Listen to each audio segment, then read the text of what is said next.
تو اب ہم عالم کے بول کا باقاعدہ آغاز کرتے ہیں. مفتی حنیف قریشی صاحب ہمارے اسپیشل گیسٹ ہیں جنہوں نے ہمیں وقت دیا. تو مفتی صاحب آج ہم حضرت علی کے حوالے سے بات کر رہے ہیں.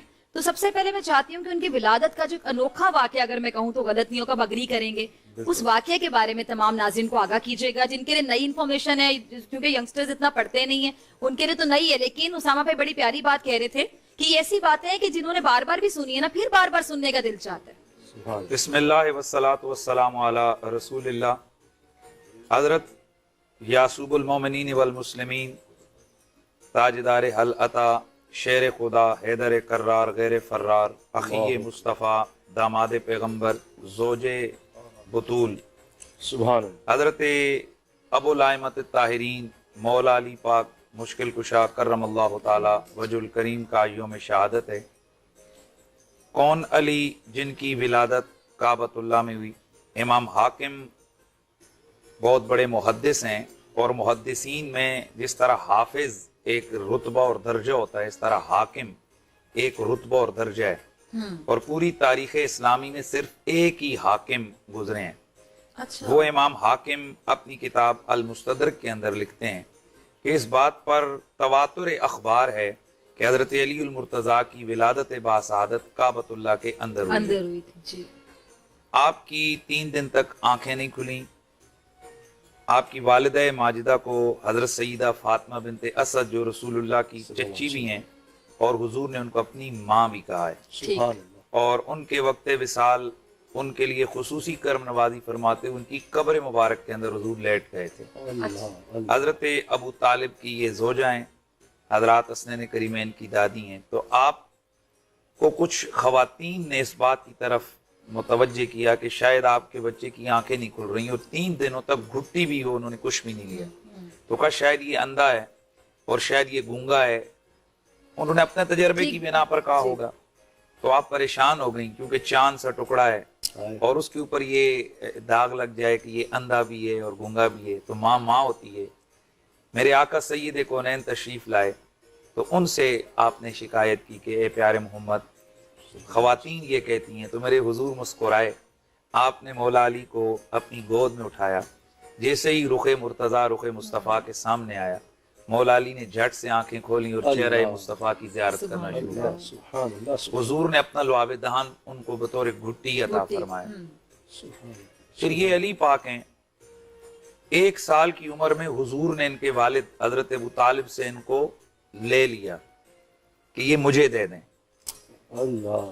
اب 1 سال کی عمر سے آپ ایکسپیکٹ کر سکتے ہیں کہ 1 سال کی عمر بچے کی ہو تو اس کی کیا کیا لوازمات اور ضروریات ہیں.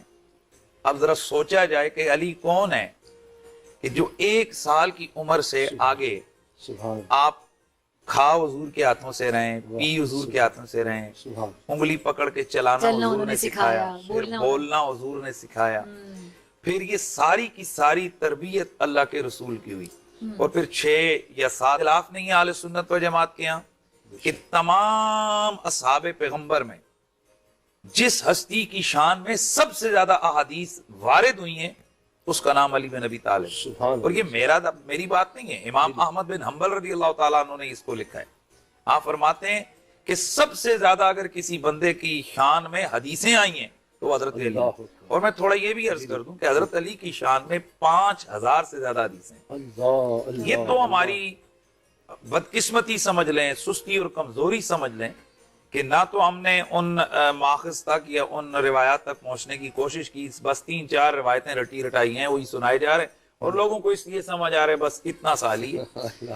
حالانکہ مولا کائنات مولا علی پاک وہ ہیں جن کی شان میں 300 سے زیادہ قرآن کی آیتیں نازل ہوئی ہیں, اور یہ حضرت عبداللہ بن عباس رضی اللہ تعالیٰ عنہ سے مروی ہے. اور حضرت عبداللہ بن عباس فرماتے ہیں قرآن میں جہاں بھی یا ایھا الذین آمنوا پڑھو تو اس کا امیر اور اس کا صدر مقام حضرت علی المرتضیٰ.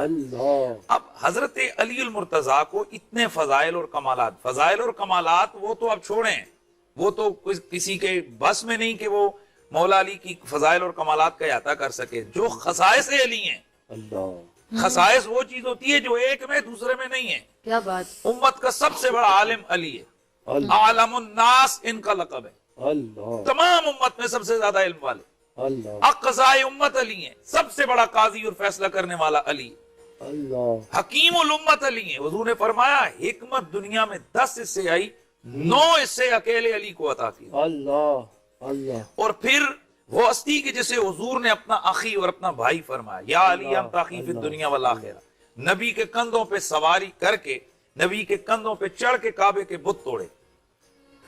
وہ علی ہیں کہ جن کو یہ شان حاصل ہے کہ جن کا نکاح زمینوں پہ بھی ہوا اور جن کا نکاح آسمانوں پہ بھی ہوا.